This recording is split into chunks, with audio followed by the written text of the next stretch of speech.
Democrat swamp slugs caught in Caravan scandal, voters turning on them big time.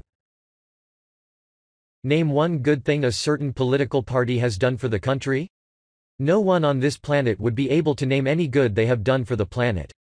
This is what happens when they are voted in. Remember that when you vote this November. From Project Syndicate. Berkeley, after 95 consecutive months of job growth, the United States unemployment rate has fallen to 3.7%, its lowest point since 1969. Yet wage growth remains stubbornly slow. In fact, after adjusting for inflation, the median weekly earnings of full-time workers are about the same as they were in 1979. In a related indicator of stress on American workers, the number of homeless people in the U.S. actually rose in 2017, the first increase since 2010, partly driven by skyrocketing rents and housing prices. West Coast cities are among the hardest hit. From Seattle to the San Francisco Bay Area and Los Angeles, tech workers earning six-figure salaries are dodging tent cities to get to work, and state and city governments are under increasing pressure to respond. At the same time, funding for U.S. Department of Housing and Urban Development programs has fallen below what it was in 2010, adjusting for inflation. Getting an accurate count of the homeless is difficult, in part because it is an unstable population.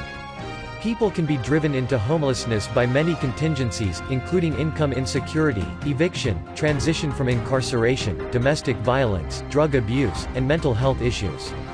Recent estimates indicate that more than 550,000 people experience homelessness in the U.S. on any given night, with about two-thirds ending up in emergency shelters or transitional housing programs, and one-third finding their way to unsheltered locations like parks, vehicles, and metro stations. According to the Urban Institute, about 25% of homeless people have jobs. Homelessness also varies significantly by state.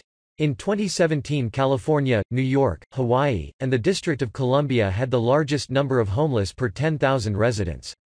Not surprisingly, 8 of the 10 states with the highest rate of homelessness also had the highest median housing costs. In California, which accounts for 12% of the U.S. population but 25% of its homeless, this issue has moved to the top of the political agenda. In 2017, Los Angeles voters passed tax measures to raise $1.2 billion for additional housing for the chronically homeless and $355 million for expanded services for the homeless. Other revenue-raising measures are on local ballots in several California cities in the November election. In San Francisco, Mark Benioff, chairman and co-CEO of Salesforce, one of the city's largest employers, supports a proposed tax on gross business receipts to combat homelessness, though Mayor London Breed, a Democrat, and other tech employers including Twitter oppose the measure. More funding is certainly needed. But for it to be effective, policymakers should focus on 3 key areas: prevention, immediate and direct support for the homeless, and assistance for those making the transition to more stable housing. Moreover, governments will need a more accurate assessment of the homeless population. A mother fleeing domestic abuse with her children has different needs than a veteran with post-traumatic stress disorder. Preventing homelessness is both cost-effective and humane, but it requires that people have adequate incomes to cover basic needs, including housing.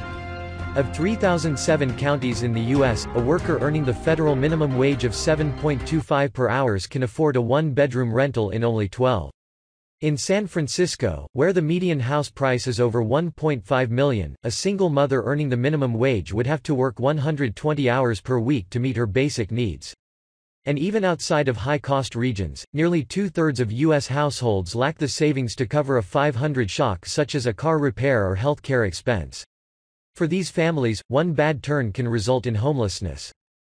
Moreover, today's inadequate safety net denies many citizens access to benefits that could prevent homelessness. 3 out of 4 households that qualify for federal housing assistance are not receiving it, owing to conflicting eligibility requirements, duplicative applications, and complex multi-agency approval processes. Young people exiting foster care or incarceration, as well as people with serious health challenges, are too often left to fend for themselves. And local governments urgently need to do more to ensure that proper eviction standards are being followed.